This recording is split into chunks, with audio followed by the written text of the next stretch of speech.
All right, we're here in the Buckeye State grabbing breakfast with friends after speaking at a Turning Point USA event at Ohio State University. Also on the stage, Ohio gubernatorial candidate Vivek Ramaswamy expressing the importance of our core American values. Listen. What does it mean to be an American in the year 2026? It means we still believe in those ideals of 1776. It means we believe that all men are created equal. It means that we believe that our rights are given to us by God, not by our government.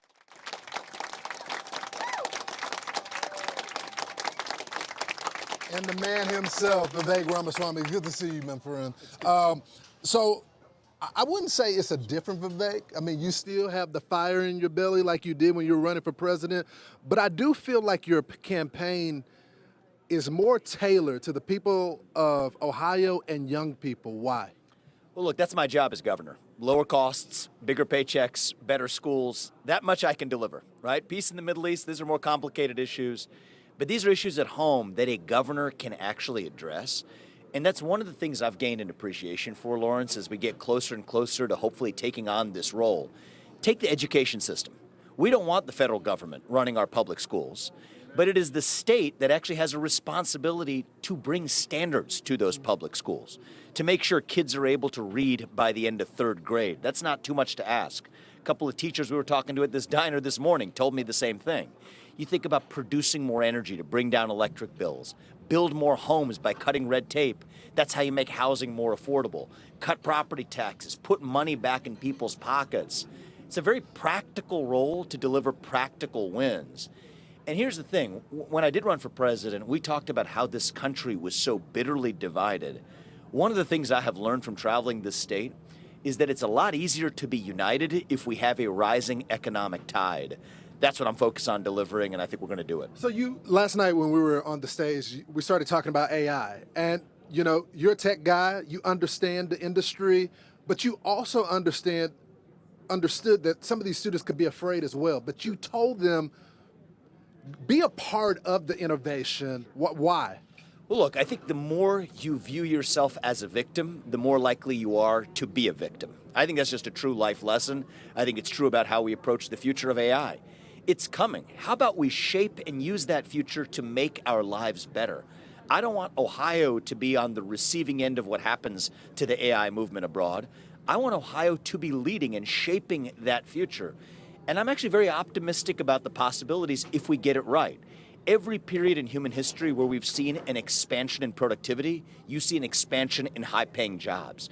So are you going to see the replacement of tasks? Yes. But the replacement of tasks does not have to mean the replacement of jobs. It can be the expansion of new kinds of jobs and opportunities.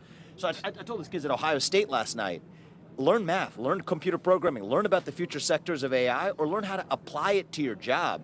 That's going to empower you and actually make you more successful. How are you going to use your relationship with the current administration? Because before you decided to run for governor, you were helping out the administration a little bit, oversight of these programs, waste, fraud, and abuse. How is that relationship going to work?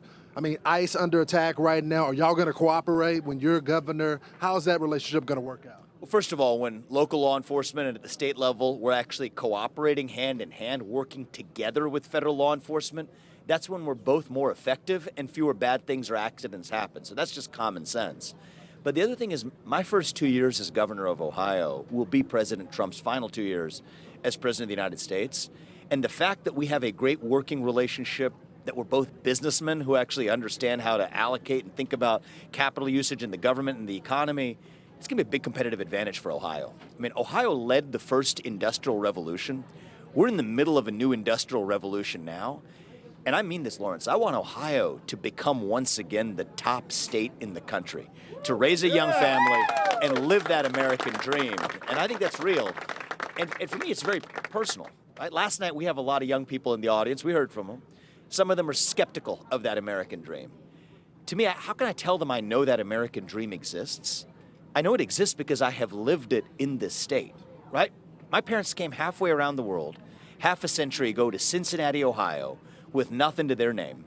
In a single generation, I have founded multi-billion-dollar companies, became the youngest person to run for president as a Republican, now hopefully leading the state where I was born and raised. That story is only possible in the United States of America. It's the greatest country on earth, and we will stand for it here in Ohio. Vivek Ramaswamy, thank you, sir. I appreciate you. All right, we got more Fox and Friends live from Ohio. Hey everyone, I'm Emily Campagno. Catch me and my co-hosts Harris Faulkner and Kaylee McEnany on Outnumbered every weekday at 12 p.m. Eastern, or set your DVR. Also, don't forget to subscribe to the Fox News YouTube page for daily highlights.